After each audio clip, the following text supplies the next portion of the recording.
अस्सलाम वालेकुम ख़ातिन हज़रात। पाकिस्तान में सैलाब की सूरत-ए-हाल जो है वो दिन-ब-दिन अबतर होती चली जा रही है। और जैसे मैंने कल भी आपसे कहा था कि हमारी जो टिक-टॉक हुकूमत है, उसको अपनी ही चीज़ों से फ़ुर्सत नहीं है, तो वो लोगों की रिलीफ़ या रेस्क्यू के लिए वो क्या करेंगे? और हम देख रहे हैं कि रोज़ाना ऐसी-ऐसी स्टोरीज़ उनकी आ रही हैं, हमारी मोहतरमा चीफ़ मिनिस्टर साहिबा की, कि इंसान परेशान हो जाता है कि भई इस मुसीबत और मिज़री की हालत में भी वो अपना जो उनका एक नार्सिसिस्टिक एक एटीट्यूड है, उसको लेके बैठी हुई हैं। दूसरी तरफ हम देख रहे हैं कि अफ़गानिस्तान में ज़ल्ज़ला आया, पाकिस्तान में भी ज़ल्ज़ला आया, लेकिन अफ़गानिस्तान में जो ज़ल्ज़ला आया उसकी जो शहादतों की तादाद है वो 800 से बढ़ चुकी हुई है। कल 250 थी जब हमने बात की थी आपसे। तो अब वो तकरीबन 800 के बाद मज़ीद बढ़ती चली जा रही है और अब पाकिस्तान में केपी असेंबली ने भी ये कहा है जी कि उनको बगैर वीज़ा के पाकिस्तान आने दिया जाए इलाज के लिए, क्योंकि वहाँ पे तो आपको पता है इलाज की सूरत-ए-हाल बहुत ही मखदूश है।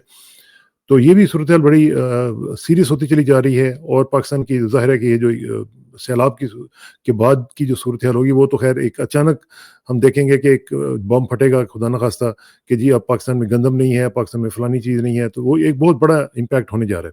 साथ-साथ इंटरनेशनली भी हम देख रहे हैं कि एससीओ की जो समिट है, वो हो रही है। उसका दूसरा दिन जो था बड़ा इम्पोर्टेंट गुज़रा और उसमें भी हमने देखा कि मुख्तलिफ डेवलपमेंट्स हुई हैं। ये ज़रा तमाम चीज़ें जो हैं इनको ज़ेर बहस लाने की कोशिश करते हैं और हमें एक अरसे के बाद आप जॉइन कर रहे हैं आज दोबारा हमारे दोस्त जनाब फैसल मोहम्मद साहब, जो कि साबिक आपको पता है कि बड़े ज़बरदस्त किस्म के तजिया निगार हैं और आजकल तो वैसे ही वो बड़े एक्टिव हैं ब्रसेल्स में और बेल्जियम में। आपको पता है यूरोपियन पार्लियामेंट हो या यूरोपियन यूनियन हो, तो बड़े ज़बरदस्त किस्म के उसमें उनकी इनपुट होती है। उनसे ज़रा बात करते हैं। हियर कम्स फैसल मोहम्मद साहब। फैसल भाई अस्सलाम वालेकुम जी। वालेकुम अस्सलाम जनाब, आपके नाज़रीन को भी खिदमत उनकी भी सलाम अर्ज़ है। बहुत शुक्रिया फैसल भाई। एक तो ये है कि थोड़ा-सा सैलाब की ज़रा सूरत-ए-हाल मुझे बताएँ कि ये सैलाब जो है, ठीक है, ये कुदरती आफ़त कह लें या कुछ भी कह लें, लेकिन उसको हैंडल करना तो हमारे बस में होता है ना कई दफ़ा, कि हम अगर कम से कम और कुछ भी ना करें तो एम्पैथी शो कर देते हैं, कि भई लोग जो बेचारे उसमें सफ़र कर रहे हैं, उनके पास जाके बजाए इसके कि हम ये प्रोटोकॉल्स और अपनी नुमाइश और इस तरह की चीज़ों के अंदर पड़ जाएँ और लोगों को बल्कि जो जो अब मैंने सुना है कि उनको नोटिफ़िकेशन भी आ गया है कि जी सिवाय मरियम के कोई भी वहाँ पे जाके खाना नहीं खिला सकता, कोई भी जाके उनको कोई रिलीफ एफर्ट नहीं कर सकता है। तो ये तो एक बहुत बड़ा ज़ुल्म है कि जो हमारी ऑर्गनाइज़ेशंस हैं, जो कि एनजीओज़ हैं, अब वो भी काम नहीं कर पाएँगी, तो ये तो इस काबिल ही नहीं है कि जाके लोगों को रिलीफ दे सकें। देखिए, ये बड़े अफ़सोस का मकाम है। और जहाँ तक ये बात आपने की है कि ठीक है, कुदरती आफ़त हैं और कुदरती आफ़ात आती हैं और ये कोई बात नहीं कि पाकिस्तान पे ना आई हो, और भी कई ममालिक में आती हैं। लेकिन सवाल ये पैदा होता है कि जैसा आपने ये बात कही, आपने इशारा किया कि हमारी हुकूमत की भी कुछ ज़िम्मेदारियाँ होती हैं। और दूसरी, जहाँ तक एक बात देखिए, हम लोग बहरहाल एक मुसलमान हैं और हमारा एक ईमान भी है कि अगर ज़मीन के ऊपर ज़ुल्म ज़्यादा होने लगे और मामलात इस कदर ख़राब हो जाएँ कि इंसाफ़ बिल्कुल नापैद हो जाए और लोग अगर उस ज़ुल्म के आगे अपना एहतजाज ना करें और ज़ुल्म के आगे अगर खड़े ना हों, तो फिर कहीं न कहीं ये चीज़ें भी अल्लाह की नाराज़गी को जो है दावत देती हैं। तो बिलाशुबा कुदरती आफ़ात है, लेकिन मैं जहाँ तक समझता हूँ, मेरी अपनी माइंड भी हो सकता है कि मैं गलत हूँ, हो सकता है। लेकिन ये है कि मैं समझता हूँ उसमें कहीं न कहीं कोई अल्लाह ताला की नाराज़गी भी हमारे साथ शामिल है। क्योंकि आप देख लेना कि इस वक़्त जिस किस्म की बातें हो रही हैं पार्लियामेंट में, आज एक आपको इत्तेफ़ाक की बात बता दूँ, अभी थोड़ी देर पहले just a couple of minute before एक इस साहब ने मुझे एक अभी क्लिप भेजा, उसमें वो कह रहे हैं, एक साहब फरमा रहे हैं सैलाबी के हवाले से वो फरमा रहे हैं कि हमारे मिनिस्टर्स ने इतनी तेज़ी से काम किया है, इतनी तेज़ी से काम किया है और इतनी जल्दी रिलीफ़ दिया है हमारी हुकूमत ने कि माज़अल्लाह कि अल्लाह ताला भी इतनी जल्दी रिलीफ़ नहीं देता अपने बंदों को। तो जब यहाँ पर लोगों की सोच ऐसी हो जाएगी, जब इतनी मुशरिकाना हो जाएगी और अल्लाह ताला के सामने लोग इस तरह खुदसर होने लगेंगे, ज़ुल्म करने लगेंगे, तो बिलाशुबा कहीं न कहीं अल्लाह की नाराज़गी भी आती है। और ज़लज़ले होना, आपको पता है कि सरकार दो आलम सल्लल्लाहु अलैहि वसल्लम की जो रिवायत है क़ुर्ब क़यामत के हवाले से, तो उसमें कहा गया है कि जब मामला ख़राब हो जाएँगे, इस्लाम से लोग दूर हो जाएँगे, तो इस किस्म की चीज़ें आएँगी। तो सवाल ये पैदा है, एक तरफ तो ये चीज़ है, लेकिन वही आपकी बात की तरफ आता हूँ कि अगर ये सब होना था, तो बुनियादी तौर पर तो हमें बताया गया था कि हम होशियार रहें। हम होशियार रहेंगे तो इन तमाम आफ़ात से बच भी सकेंगे और इनका मुकाबला भी कर सकेंगे, लेकिन हमने तो मुकाबला किया ही नहीं। हम लोग तो सिर्फ़ और सिर्फ़ जो है अपने मामलात में वो जिसे कहते हैं कि टिक-टॉक बना रहे हैं, अगर कहीं छोटी-मोटी अगर कोई मदद कर रहे हैं, तो भी उसके अंदर वो काम हो रहा है। डैम्स हमारे यहाँ बनाए नहीं गए, शुरू से रोज़े अव्वल से कालाबाग डैम हम शुरू से कहते रहे हैं, आपको भी पता है, आप तो एक सीनियर सहाफ़ी हैं, आपने पाकिस्तान के अंदर खुद भी रहे हैं, आपने यहाँ आपकी खिदमत भी रही हैं, आपको पता है कि किस कदर शोर होता रहा कालाबाग करगिल में। डैम पे लिखा था। जी हाँ, कालाबाग डैम के ऊपर बड़ा शोर होता रहा, लेकिन सारे लोग उसकी मुखालफत करते रहे। उसमें कुछ हमारे अपने अंदर के सियासतदान भी थे, कुछ हमारे जो दोस्त हैं बैरून मुल्क, वो भी चाहते थे कि जनाब यहाँ डैम ना बने, अगर डैम बन जाएगा आप तो दोस्त मुल्क नहीं, आप ये कह सकते हैं कि हमारे जो ब्रादर इस्लामी ममालिक हैं। जी, जी, ब्रदर इस्लामी मुल्क, हाँ, ब्रदर इस्लामी मुल्क ज़्यादा बेहतर होगा।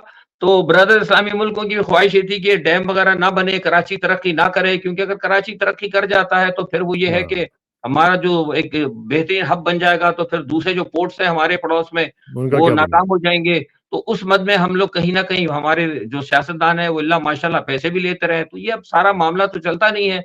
और फिर आप देखें कि जहाँ जो नदी नाले थे, जो गुज़रगाहें हैं यहाँ पे दरियाओं की, और जहाँ से पानी गुज़ारने के लिए, वहाँ पे सब इन्होंने बड़ी-बड़ी सोसाइटीज़ बना दी, सारे के सारे उन्होंने वो प्लॉट्स काट दिए। हत्ता कि आप ये देखिए, आपके तो साथ एक दफ़ा मेरी बात भी की थी गुज़िश्ता दिनों, कि जो हमारे जो बागात हैं, जो आम के, हालाँकि हम एक ज़रई मुल्क हैं, हमारे हाँ, जो आम के जो बागात हैं, जो ज़राअत की ज़मीन है, वहाँ तक इन्होंने काट के सोसाइटीज़ बना दी। तो हाँ, जब ये सूरत-ए-हाल होगी, जब आपकी अर्बन एरिया के अंदर किसी भी किस्म की कोई कोई प्लानिंग नहीं होगी, कोई मास्टर प्लान नहीं है, जिसका जहाँ जो मर्ज़ी है, हुकूमत से जो कहा, जिसने कहा सोसाइटी बनाई, वो चल पड़े। तो ये बड़ा अफ़सोसनाक एक सूरत-ए-हाल है और उसका ख़मियाज़ा हमें भुगतना पड़ रहा है। और ये जो आपने एक बात कही, ये तो वाक़ई इंतहाई बड़े अफ़सोस की बात है। मैंने देखा है वो नोटिफ़िकेशन जिसकी तरफ आप बात कर रहे हैं। उस नोटिफ़िकेशन में ये कहा गया है कि बगैर किसी सरकार के सरकारी इदारे के या उनकी मौजूदगी के, ख़ास तौर पर मरियम नवाज़ के लिए कहा गया है कि पंजाब हुकूमत को बताए बगैर आपने किसी किस्म की कोई भी इमदाद नहीं करनी। तो वो एक साहब ने उनसे पूछा, वहाँ पर उन्होंने मुझे बताया कि भई हमने पूछा है कि जनाब ये अगर अगर कोई आदमी डूब रहा हो या कोई भूखा हो, ओए भूख होए से, तो होए! उन्होंने कहा नहीं, आपने पहले हमें बताना है। अच्छा, हम बताएँगे तो फिर उसके बाद हम आपको मरियम नवाज़ का एक पंजाब हुकूमत का एक पोस्टर देंगे, वो पोस्टर के साथ जाके आपने काम करना, अदरवाइज़ आप अलाउ नहीं है।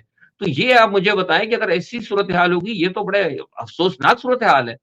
तो मैं समझता हूँ कि एब्सोल्युटली। हम बस इस पे अफ़सोस ही कर सकते हैं और दुआ कर सकते हैं कि और अल्लाह ताला हमारे अभी तो फैसल भाई, अभी तो सिंध की तरफ जा रहा है। सिंध में पता नहीं क्या बनेगा। मुझे तो ये ज़्यादा फ़िक्र लगी जी, हुई जी, है दिल कि के अंदर तो बहुत हाल खराब होना है, बहुत हाल हाँ, खराब हो रहा है। कल रात 12 बजे के बाद से गुड्डू की तरफ ये चढ़ेगा, पहला तो सिंध के हाँ, अंदर तो हालात हाँ। बहुत ज़्यादा खराब होंगे, इसमें कोई शक नहीं। क्या आप ये कि बेसिकली ये कह रहे हैं कि they are not prepared for it? नहीं, मुझे तो नहीं लगता, क्योंकि मेरी आज सुबह एक साहब से बात हो रही थी, वो कह रहे हैं कि अभी तक तो कुछ नहीं है। मैंने कहा जनाब, हम तो सुन रहे हैं कि वज़ीर आला सिंध ने बड़ी बड़ी तैयारी कर रखी है। उन्होंने कहा जो तैयारी कर रखी है फैज़ल साहब, वो आपको अगले 24 घंटे के बाद पता लग जाएगी कि क्या तैयारी है। वो कह रहे हैं कुछ कर ही नहीं सकते। देखिए ना, 24 घंटे के अंदर तो नाले साफ़ हो सकते हैं, ना चौले 24 घंटे के अंदर आप जो जो पानी की गुज़रगाहें हैं, जिस पे आपने आबादियाँ बना रखी हैं, उनको उठा तो सकते नहीं है। सिंध के अंदर भी यही हाल किया हुआ है इन्होंने। तो वो तो अब वो कहते हैं कि आप देखें, ठीक है, वो कहते हैं बस अल्लाह ही है हमारा, अगर हो सकता हो तो करें, वरना तो नॉर्मली वही कहते हैं कि सूरत-ए-हाल सिंध की भी बहुत खराब है और वो कहते हैं कि बड़ा नुकसान हो सकता है यहाँ पर। ये तो बहुत ही सीरियस एक कैटास्ट्रॉफ़ी जो है वो क्रिएट हो सकती है, और वो अगर हो गई, खुदा ना ख़ास्ता हमारे मुँह में ख़ाक। लेकिन मसला ये है कि अगर ये प्रिपेयर्डनेस ना हुई वहाँ पे, तो ये तो बहुत बड़ा जानी और माली नुकसान तो ख़ैर हम देख ही रहे हैं, जानी नुकसान भी हो सकता है बहुत बड़ा। जानी नुकसान बहुत होगा और अभी भी मैं आपको बता दूँ, शायद आपके इल्म में ज़रूर होगा कि अभी भी जानी नुकसान काफ़ी हुआ है। हमने काफ़ी छुपाया है बहुत सारी चीज़ों को। अंडर रिपोर्टिंग हो रही है ना? जी, जी, जी, जी, मुझे बताया गया है केपीके के अंदर बहुत सारे अभी जो पिछले गुज़िश्ता हफ़्ते जो वहाँ पर लैंडस्लाइडिंग वग़ैरह हुई है, उसमें बहुत सारे लोग जो हमारे बेचारे अपनी जानों से हाथ धो बैठे हैं। मुझे वहाँ पे एक मकामी लोगों ने बताया है कि कई जगह ऐसे हमें पता है कि वहाँ डेड बॉडीज़ हैं, लेकिन हमें कहा है कि आप नहीं निकालें, क्योंकि 4-4, 5-5, 6-6 फीट मट्टी भर चुकी है इसके ऊपर। तो ये तो अल्लाह ताला रहम करे, इसमें कोई शक नहीं कि एक बहुत ही कैटास्ट्रॉफ़िक सिचुएशन हमारे पास है। इस वक़्त हमें सामना करना पड़ा, लेकिन अफ़सोस ये है कि इसके ऊपर हम लोग संजीदा नहीं है, जैसे आपने कहा। और जहाँ तक आपने संजीदगी आपने बात की अफ़गानिस्तान के हवाले से, अफ़गानिस्तान हाँ, में बिलाशुबा ज़लज़ला आया है और बड़ा अफ़सोस है। और देखिए, इसमें खतरनाक बात जो है, आपको भी पता होगा कि जो जब बारिशें जब इतनी हो जाती हैं और बहुत ज़्यादा अगर पानी अगर ठहर जाए, ख़ास तौर पे अर्बन इलाके के अंदर, और फिर उसके अंदर जो पानी जब पेनिट्रेट कर जाता है, सॉइल बिल्कुल जब हो जाती है गीली, तो उसके बाद जो नीचे जो प्लेट्स हैं अमूमन, जहाँ पे के जो अमूमन सरकने वाली प्लेट्स होती हैं, तो वहाँ पर बताया जाता है कि वहाँ पे ज़्यादा खतरे के जो है ज़लज़ले के खतरात होते हैं। तो ऐसी सूरत के अंदर तो हमारी हुकूमत को चाहिए था, ये बात हमें पता है, तो ज़ाहिर है जो महकमा मौसमियात की है, जो जियोलॉजिकल के जो एक्सपर्ट्स हैं, उनको तो ऑब्वियसली पता होगी। हाँ। लेकिन वही आप वाली बात कि किसी ने किसी चीज़ की परवाह ही नहीं की। हम तो यहाँ, हमारे पास तो सिर्फ़ पूरे पाकिस्तान में सिर्फ़ एक ही इश्यू था कि हमने किस तरीके से इमरान खान को कॉर्नर करना है और किस तरह पीटीआई को खत्म करना है, कैसे अपने इक़्तिदार को मज़बूत करना है। ये तो क्या जो उसमें कामयाब हो गए हैं ये वैसे? मुझे तो नहीं लगता कामयाब हुए अभी तक, क्योंकि कुछ लोग तो सुनने में तो ये आ रहा था, कुछ अभी लोगों ने कहा है कि मरी के अंदर कोई मुलाकातें हुई हैं, तो मेरे जो बहुत ही वाक़फ़ाना हाल हैं, जो बहुत करीबी हैं, उनका तो कहना है कि वहाँ तो परेशानी बहुत थी। उन्होंने कहा कि हम अभी तक इसको कंट्रोल नहीं कर पा रहे। कुछ हाँ, लोगों ने कहा कि ये कि क्या किया जाए, तो मशवरा तो फ़िलहाल यही किया है जिनसे मशावरत हुई है, कि वो कहते हैं कि फ़िलहाल खान साहब को कैद ही रखना चाहिए, कोई बड़ा काम भी ना करें, लेकिन वो कहते हैं कि इनको कंट्रोल करना ज़रूरी है, वरना ये तो हमारे लिए बड़ी मुसीबत बन जाएँगे। हाँ, तो कामयाबी तो उनको नहीं हुई है। ये तो मैं आपको पक्की बात बता रहा हूँ कि मरी में जो अभी मुलाकात हुई, उसमें ये बात हुई है कि ये हम इनको कंट्रोल नहीं कर पा रहे, क्या करें? तो कुछ लोगों ने तो आपको पता है कहा भी था, कुछ लोग भाई लोगों ने कहा था कि वो कह रहे हैं कि इमरान खान को रास्ते से हटाने की बात हो गई, ऐसी कोई हाँ, बात नहीं है। और मेरे वहाँ पे जो मैं बात कर रहा हूँ, वो आप यूँ समझ लें कि जिनकी मशावरत थी, उनमें से एक ज़रिए ने मुझे बताया है। मैंने उनसे अच्छा। पूछा था कि क्या कोई ऐसी बात हुई है? उन्होंने कहा नहीं ऐसी बात नहीं है, लेकिन वो परेशान बहुत ज़रूर है, अभी तक समझ नहीं आ रहा है कि हम क्या कर सकते हैं। तो ये फैसला किया गया है कि उनको फिलहाल अभी जेल में ही रखा जाए। हुँ। तो जेल में रखने से उनको क्या मिलेगा? मतलब उसकी तो जो पॉपुलैरिटी है वो बढ़ती चली जा रही है। एक्सटेंशन का मसला जो है एक्सटेंशन जो है वो आया चाहती है, एक्सटेंशन हो जाएगी, आपका क्या ख़्याल है? क्या उनको एश्योरेंस दे दी गई है? एक्सटेंशन के लिए जनाब एक बात ये हुई है कि हम आपको एक्सटेंशन दे सकते हैं। असल में यहाँ पे गिव एंड टेक वाली बात हो रही है। यहाँ पर ये भी बात हुई है कि किसी खातून के बारे में बात हो रही है। पहले तो ये कहा गया था कि मोहसिन नकवी साहब को बना सकते हैं वज़ीर-ए-आज़म। लेकिन अब ये बात की जा रही है कि अगर मोहसिन नकवी को ये भी मशवरा आया है बड़े अहम जगह से कि अगर मोहसिन नकवी को अगर वज़ीर-ए-आज़म बना दिया जाता है, तो फिर ये है कि दाखिला का जो महकमा है, वो कोई कंट्रोल नहीं कर पाएगा, क्योंकि पाकिस्तान की दाखिली सूरत-हाल ऐसी है कि हाँ, इसको कोई और दूसरा शख्स कंट्रोल नहीं कर पाएगा, जितनी अच्छी तरीके से मोहसिन नकवी ने कंट्रोल किया हुआ है। चाहे वो जो भी हो, बहरहाल हुँ, उस पे मैं बात नहीं करूँगा। तो वो ये कहते हैं कि उसके साथ ये भी कहा जाता है इसकी सपोर्ट के अंदर कि एक मज़बूत जो वज़ीर दाखिला है, उसके होते हुए ही वज़ीर-ए-आज़म जो है अपनी गवर्नमेंट को रन कर सकता है। तो लिहाज़ा कोशिश ये की जा रही है कि किसी खातून को जो है एक मुराद मेरी मरियम नवाज़ से ही कहा होगी वहाँ हाँ, पे, मुझे नाम हाँ, तो उन्होंने नहीं लिया, लेकिन हाँ, उन्होंने कहा कि किसी खातून को, तो किसी खातून से मुराद मरियम नवाज़ ही होगी। मैंने उनसे पूछा लेकिन उन्होंने कन्फर्म नहीं किया, उन्होंने कहा बस आप छोड़ दें। तो ये बात हो रही है कि किसी खातून को वज़ीर-ए-आज़म बनाया जा सकता है, वज़ीर दाखिला ये होंगे, लेकिन उस सूरत में ये होगा कि उन वज़ीर-ए-आज़म को या जो पार्टी है मुस्लिम लीग नवाज़ की अगर वज़ीर-ए-आज़म होती है, तो उनको यकीन दहानी करानी पड़ेगी कि जो इनके आइंदा के जो अहदाफ हैं, जिसमें ख़ास तौर पर एक इब्राहिम अकॉर्ड आ रहा है और दूसरे 2-3-4 अहम मामलात हैं, उसके अंदर ये आपकी एक्सटेंशन है और इब्राहिम अकॉर्ड, ये 2 चीज़ें हैं। उसके हुँ। ऊपर इनको जो है साथ कर लेके चलना पड़ेगा। अगर वो उसके ऊपर गो अहेड करती हैं, तो ये सेटअप आगे चल सकता है, इस तरीके से। बहरहाल अब ये तो फैसले हैं, आए दिन आपको पता है परेशानी में है। फैसला जो ऊपर से होना है, वो तो अल्लाह ने करना है, वो या तो तो होना ही रोज़ाना होना घर है। से आप लेकिन ये थोड़ा-सा मुझे फ़ार फेच्ड इसलिए लगता है कि ये जो खातून अगर वज़ीर-ए-आज़म बनती हैं, तो मोहसिन नकवी साहब की तो उनके साथ बिल्कुल नहीं बनती। वो तो आपको पता है उनके साथ तो उनका बड़ा एक पर्सनैलिटी क्लैश भी है। तो फिर ये कैसे चलेगा? ये तो मतलब पहले दिन से ही वो कहते हैं ना मेरी मजबूरी तमीर में अब मुज़मर थी सूरत वो खराबी की। यही तो बात हुई है कि मजबूरी का सौदा है, क्या कर सकते हैं? क्योंकि इस वक़्त हाँ, उनके पास कोई ऐसा बंदा नहीं है। दूसरे मुस्लिम लीग नवाज़ के पास पीपल्स पार्टी को तो ख़ैर फ़िलहाल मुझे बताया गया कि कोई चांस नहीं है फ़िलहाल, पीपल्स पार्टी के हवाले से। तो हाँ, अब इनके पास सिर्फ़ यही एक खातून है, तो हो सकता है कि शायद कुछ ना कुछ कंप्रोमाइज़ कर लें। जब सबकी जान पे बढ़ेगी तो फिर ज़ाहिर-सी बात है इख्तिलाफ़ात भी ख़त्म हो जाते हैं। आप देखें कितने इख्तिलाफ़ात थे नवाज़ शरीफ के और ज़रदारी के दरमियान, वो तो हाँ, एक-दूसरे को घसीटने के चक्कर में थे। और आज हाँ, शेर-ओ-शक्ल होके बैठे हैं। मौलाना फज़लुर रहमान साहब के दूसरों से कितने इख्तिलाफ़ात थे, वो 26वीं 27वीं करके बैठे हैं। तो पाकिस्तान की सियासत के अंदर जो है ना कोई चीज़ हरूफ़ आख़िर नहीं है, यहाँ सब कुछ हो सकता है। हो हुँ, सकता है अभी आप हमसे बात कर रहे हो, सुबह पता लगा कहानी कुछ और हो। तो यहाँ हाँ, हर हाँ, चीज़ हाँ। मुमकिन है। हाँ, ये एवर चेंजिंग सिचुएशन होती रहती है। लेकिन इसमें जो एक्सटेंशन है, वो आप कह रहे हैं कि एश्योरेंस दे दी गई है, उनको मिल जाएगी? जी, एक्सटेंशन की जो है उनको यकीन दहानी करा दी गई है और वो ट्रम्प से भी उनको मिल गई है। ट्रम्प को भी उन्होंने बता दिया है, ट्रम्प को भी कि हम जो सूरत-ए-हाल है, क्योंकि माइन्स के हवाले से जो मामलात तय पाए हैं और जो सारी चीज़ें हैं इनको लेके आगे चलना है। माइन्स और मिनरल का जो मामला हुआ है उस हवाले से।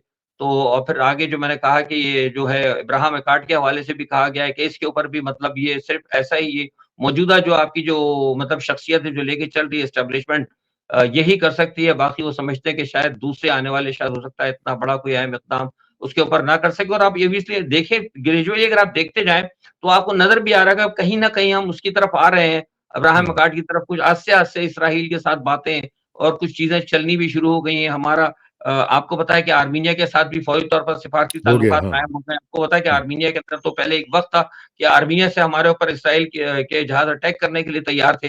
तो ये हाँ। तमाम सूरत-ए-हाल जो है ना मतलब गाहे-बगाहे अगर आप तमाम चीज़ों को मिलाएँगे तो आपको नज़र आएगा कि कहीं न कहीं कुछ मामलात पसे-पर्दा जो है वो चल रहे हैं आस्ते-आस्ते। हुँ। लेकिन ये जो पस-पर्दा मामला चल रहे हैं, उनका जो दाखिली सूरत-ए-हाल है उसके अंदर देखें कि जिस तरीके से मैं आपने वो शायद वो वीडियो देखी होगी, जिसमें वो जो फ़ौजी हज़रात हैं, वो मरियम के बैनर्स वो लगा रहे हैं। अब इस तरह की जो सिचुएशन है, ये तो ये हॉन्ट नहीं करेगी in the long run overall जो इमेज है पाकिस्तानी अफ़वाज का? और वो तो पाकिस्तानी अफ़वाज का इमेज तो बहुत ज़्यादा ख़राब हो रहा है, जो कुछ लोग हैं, तो वो तो कहते यही हैं कि लोग खुश तो नहीं हैं, लेकिन अब मजबूरी है, पता नहीं कब क्या करते हैं, अंदर से तो कोई भी खुश नहीं है, जो सीनियर लोग हैं और वो कह रहे हैं कि इस तरह हमारा फ़ौज का इमेज तो बहुत ज़्यादा मुतासिर हो रहा है, सिर्फ़ पाकिस्तान में नहीं, पाकिस्तान से बाहर भी हो रहा है। और अगर आपने देखा भी होगा, अगर आप बैनुल-अक़वामी सतह पर अगर कुछ पाकिस्तान को तो छोड़ दें, मैं नहीं कहता कि चलो पाकिस्तान में आप कह सकते हैं कि चलो किसी की कोई पॉलिटिकल किसी की कोई विल होगी, कोई मुखालफत होगी, लेकिन जो इंटरनेशनल जो मीडिया है उसके ऊपर अगर आप आर्टिकल पढ़ें तो उसमें भी कहीं न कहीं हमारी जो उस वक़्त फ़ौज है, एस्टेब्लिशमेंट है, उसके हवाले से जो बातें आ रही हैं सामने तो उससे हमें दुःख तो बहुत होता है। बहरहाल कुछ भी हो हमारा मुल्क है, हमारी फ़ौज है, हमें इससे मोहब्बत तो है, आपको और हमें इससे इनकार तो नहीं है। लेकिन जब इसके हाँ, बारे में लेकिन लेकिन वही मसला ये है ना कि हमें मोहब्बत तो है उनको, लेकिन हम ये नहीं चाहते हैं कि ये काम करें, ये जो भी आप देख रहे हैं, कि एग्ज़ैक्टली हमारी फ़ौज जो है जाके सियासी बैनर्स जी हाँ, लगाना शुरू कर दे, तो तो ये ये सब हम कभी भी नहीं चाहेंगे। एग्ज़ैक्टली हम नहीं चाहते लेकिन हम अब कर भी कुछ नहीं सकते हैं। हम और आप देख रहे हैं इतने अरसे से सारे लोग कह रहे हैं, तो हमें दुःख तो बहुत होता है कि लोग इसको क्रिटिसाइज़ कर रहे हैं।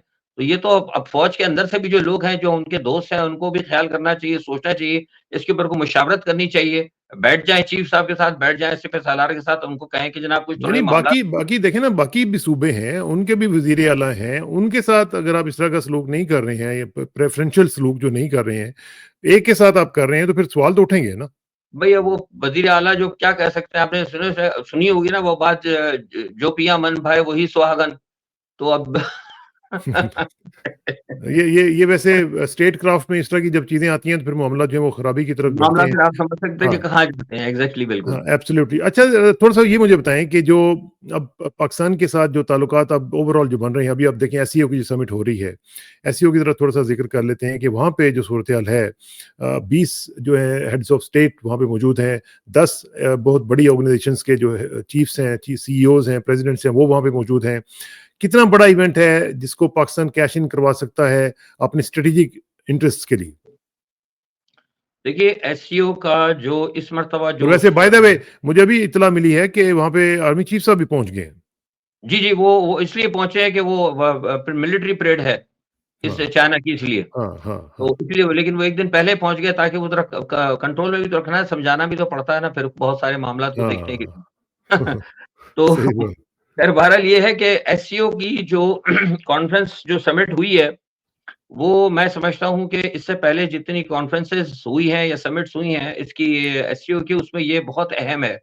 उसकी वजह ये है कि इस मर्तबा एससीओ ने एक जो लाहेमल जो तैयार किया है और जो एक उन्होंने एक प्लान बनाया है, जो एक चार्ट आउट किया है, वो बहुत अहम है और वो बराह रास्त जो है वो जो अमेरिका का जो मामला है, जो कि अमेरिका की एक जारहाना पॉलिसी है, उस पॉलिसी के आगे जो है ना वो एक बहुत किस्म के जिसे कहते हैं कि एक बहुत बड़ा बंद बाँध सकता है। और मुझे लग रहा है जो एलामिया आया है और जो वहाँ पर मैंने केमिस्ट्री देखी है, ख़ास तौर पे प्यूटिन की सदरशी की और अब जो साथ में अब तो मोदी साहब भी आ गए हैं हमारे मोदी पड़ोसी भी आ मुल्क गए हैं। हैं। जी हाँ, तो चलो है तो हमारा दुश्मन मुल्क लेकिन अगर है तो कर सकते हैं। ज्योग्राफी से तो हमें भाई इनकार नहीं हो सकता ना। तो वो हाँ। भी बहरहाल आ गए हैं, तो उनकी केमिस्ट्री मैंने देखी है और जो पसे पर्दा जो कुछ सिफारती ज़राए से खबरें मिल उनकी रही हैं उनकी उनकी वैसे केमिस्ट्री में जो ट्रम्प ने उनके साथ फिज़िक्स खेली है, उसका भी कुछ असर है? एग्ज़ैक्टली बिल्कुल, बिल्कुल। बिल्कुल हुँ। वो जो फ़िज़िक्स खेली गई है उसके अंदर कुछ तजुर्बे जो नाकाम हुए हैं उसका थोड़ा-सा असल में थोड़ा नहीं बल्कि बहुत ज़्यादा असर हुआ है। तो मैं समझता हूँ कि देखिए असल में जो ये कॉन्फ्रेंस है मेरे ख़्याल से चीनी क़यादत ने एक मुनसिफ़ाना कसीरुल जहती नए आलमी निज़ाम की तजवीज़ पेश की है। और हुँ। इस वक़्त जो निज़ाम आपको पता है, आप भी ज़्यादा बेहतर समझते हैं, अमेरिका जो चला रहा है और जो उसके इत्तेहादी चला रहे हैं, मैं इसे अमेरिका और उसके इत्तेहादियों की गुंडागर्दी से ताबीर करता हूँ। हुँ। और मैं समझता हूँ कि देखिए चीन का जो एक विज़न है ना, ये एक ऐसी दुनिया को फ़रोग़ देना चाहता है जहाँ तमाम अक़वाम को एक वाज़ी और मुशावरत के तौर पर मुश्तरका फ़वाइद के ज़रिए जो है ना, उनको आगे लाया जा सके। और ये अब मुझे अफ़सोस है कि और कहना भी पड़ता है, खुशी भी और अफ़सोस भी है कि ये विज़न आपको पता है मैं कोई किसी की ज़ाती तौर पर तारीफ़ नहीं कर रहा, ये गैर मुल्की तौर पर भी मुझे लोगों ने कहा कि ये विज़न जो है ना बुनियादी तौर पर, ये हकीकत में इमरान खान का विज़न था और आपको पता होगा कि जिस वक़्त ये इमरान खान साहब गए थे, आपको पता है रशिया वो गए थे और रूस हाँ, जब वो गए थे, तो रूस के साथ जाके उनकी यही बात हुई थी, जब इमरान खान साहब रशिया गए थे, तो उनका प्लान यही था कि रूस को, चीन को और पाकिस्तान को, ये 3 न्यूक्लियर पावर्स हैं, अगर इनके दरमियान अगर एक इत्तेहाद बन जाता है, इनके दरमियान अगर एक कोalition बन जाएगी, तो जो हुँ, ताकत का तवाज़ुन है, वो बराह रास्त एशिया में आ जाएगा। लेकिन उसके बाद आपने देखा कि बदकिस्मती से हमारे जो वही अमेरिका की जो मैं बात कर रहा हूँ कि जो हमेशा अपनी एक जगह जिसे कहते हैं कि एक वो कहते हैं वो पंजाबी में लुच्च डालने वाली बात उन्होंने डाल हाँ, कर और जनाब इनको हटा दिया और हमारी हाँ, एस्टेब्लिशमेंट ने फौरन उनके ऊपर आमन्ना सदकना कहा और उनको हटा दिया। तो वही चीज़ चूँकि वो पावरफुल थी और वो इक़दाम एक जो प्लान था वो इंतहाई ताकतवर था और इंतहाई वक़्त की ज़रूरत था, उसको फिर आप यूँ समझ लें कि हिंदुस्तान ने कैश कराया और हिंदुस्तान जब इसको कैश कराने लगा तो ऊपर से कुछ बदकिस्मती ये हो गई अमेरिका की कि ट्रम्प ने उसी वक़्त वो टैरिफ पॉलिसी लिया है। वो टैरिफ हाँ, पॉलिसी ने इस प्लान को मज़ीद तक़वियत दे दी और वो जो इमरान खान का एक विज़न था कि हम कोई गुलाम है या हम किसी को फ़ॉलो करके हाँ, चलेंगे, वो एग्ज़ैक्टली जो है अब बिल्कुल सामने आया है और ये मैं नहीं कह रहा बल्कि कुछ और लोगों ने भी कहा है। जब मतलब जो फ़ॉरेनर्स हैं वो भी ये कहते हैं कि ये बहुत अच्छी चीज़ थी और अब ये बात हमने जब उस वक़्त कही थी तो लोग उस वक़्त नहीं समझ पा रहे थे। लेकिन जब आज एससीओ ने जब ये एक मूव ली है, तो आज लोगों को पता लग रहा है कि ये हकीकत में वक़्त की एक ज़रूरत है। हुँ, अब हुँ, रहा जहाँ तक बात है पाकिस्तान की तो देखिए, पाकिस्तान का तो मैं समझता हूँ कि शायद इतनी जल्दी इसको कोई फ़ायदा ना हो क्योंकि हमने अपने तमाम अंडे जो है वो अमेरिका की टोकरी में डाल दिए, ट्रम्प की टोकरी में। और हाँ, आपको पता है कि अभी हालिया जो लंच हुआ था, उस लंच के अंदर आपको पता है कि बहुत सारे मामलात ऐसे तय हुए हैं जिसमें कि हमारे मिनरल्स के तो अलावा हैं और भी हैं बहुत सारे इसके अंदर हमारा अब्राहम अकॉर्ड भी है और बहुत 2-4 चीज़ें हैं जो फ़िलहाल हम नहीं डिस्कस करना चाहते किसी वजह से। तो हाँ, वो जो वादे-वईद ये कर आ गए हैं, जो ब्लैंक पेपर पे साइन करके आ गए हैं, तो उस वजह से अब इनको जो है फौरी तौर पर एससीओ से तो कोई मैं नहीं समझता कि इनको कोई फ़ायदा होगा। हाँ, अलबत्ता ईरान को बहुत बड़ा फ़ायदा होगा। हाँ, ईरान ने आज जो है मेरी आज बात भी हुई है, ईरानी मीडिया से भी और कुछ और लोगों से बात हुई है। तो उनका भी ख़्याल ये है कि ये जो एक नया जो एक आया है, अब इस वक़्त जो एससीओ के सरबराही के अंदर जो एक आई है नई क़यादत हुँ, उभर के, ये बिलाशुबा ये इतनी आगे जा सकती है कि कुछ यूरोप के लोग ये कहते हैं कि उनको खदशा ये है कि अगर ये इसी तरह मूव चला, अगर ये पुतिन का और सदर शी का अगर ये इस तरह अगर अलायंस अगर चला तो माइट भी ये हो सकता है कि नेटो के बराबर मिलाकर हो सकता है कि आइंदा मीटिंग्स के अंदर ये कोई बहुत बड़ा एक ऐसा एक बहुत बड़ा इत्तेहाद बना लें। क्योंकि हाँ, इसके अंदर एक जो सबसे अच्छा फैसला हुआ है कि 1.40 बिलियन डॉलर्स जो है, वो भी कर्ज़ दिया जाएगा बहुत आसान इक़साद के ऊपर और बहुत कम सूद के ऊपर मेंबर अरकान को। तो ये एक ऐसी चीज़ है जिसकी की वजह से जो है मेंबर के अरकान को जो इसके अंदर शामिल हैं, उनको बहुत बड़ी तक़वियत होगी और ये जो है ग्रुप मज़बूत होगा। अब यहाँ पे जो एक सबसे बड़ी बात ये है कि ट्रम्प ने जो बेवकूफ़ी की, वो ये समझ रहे थे कि अमेरिका की जो जारहाना पॉलिसी है, इस पर पाबंदी लगा दो, उस पर पाबंदी लगा दो, तो वो समझ रहे थे कि शायद ये टैरिफ के मसले पे वो टैरिफ असल में इनको उल्टा पड़ गया। हाँ, हिंदुस्तान पर जो असल में इन्होंने दबाव दिया था, उसकी असल वजह मैं आपको बताता हूँ। हिंदुस्तान पे जो इन्होंने टैरिफ बढ़ाया, वो इसलिए नहीं बढ़ाया। हिंदुस्तान पे इन्होंने टैरिफ इसलिए बढ़ाया था कि इनको ये पैगाम दिया गया था मोदी को कि आप ब्रिक्स से जो ना दूर हो जाएँ। हाँ, अगर आप ब्रिक्स से दूर हो जाएँगे तो फिर ये है कि आपके ऊपर हम टैरिफ इतना नहीं लगाएँगे। लेकिन मोदी ने कहा कि हम ब्रिक्स से दूर नहीं होंगे और ना ही हम रशिया के साथ जो तेल का कारोबार है वो कम करेंगे। तो लिहाज़ा इस चीज़ ने ट्रम्प को जो है वो इरिटेट किया और उसने फिर फौरी तौर पर एक्शन लिए। अब ये हुँ, एक्शन भी उल्टा पड़ गया। अब नतीजा क्या हुआ कि ब्रिक्स तो मज़बूत हुआ ही हुआ, एससीओ भी मज़बूत हो गया। तो अगर हाँ, आप देखते हैं यहाँ पर तो एससीओ भी अमेरिका मुखालिफ आ जाता है और ब्रिक्स भी अमेरिका मुखालिफ हो जाता है और अब तो कल ब्राज़ील ने कह भी दिया है कि हम डी-डॉलराइज़ेशन की तरफ जाएँगे। तो ये जो है मामला मैं समझता हूँ कि ये जो है, जो लोग इस वक़्त ब्रिक्स के साथ हैं या जो इस वक़्त एससीओ के साथ हैं, वो ममालिक मैं समझता हूँ कि आगे मुझे लगता है तिजारत और मईशत में उनका मुस्तकबिल मुझे रोशन नज़र आता है। चलें ये तो बड़ी अच्छी बात है। अगर मुस्तकबिल उनका रोशन होगा तो ज़ाहिर है कि पाकिस्तान भी उसका कुछ ना कुछ फ़ायदा उठाएगा। तो इंशाअल्लाह। बहुत-बहुत शुक्रिया फैसल भाई, इंशाअल्लाह आपसे मुलाकात जारी रहेगी और गपशप का सिलसिला जारी रहेगा। हम देखेंगे कि ये जो एससीओ समिट है इसकी जो पोस्ट कॉन्फ्रेंस जो एक एनालिसिस है, वो हम देखेंगे कि उसमें क्या होता है और किस तरीके से पाकिस्तान उसका फ़ायदा उठा सकता है।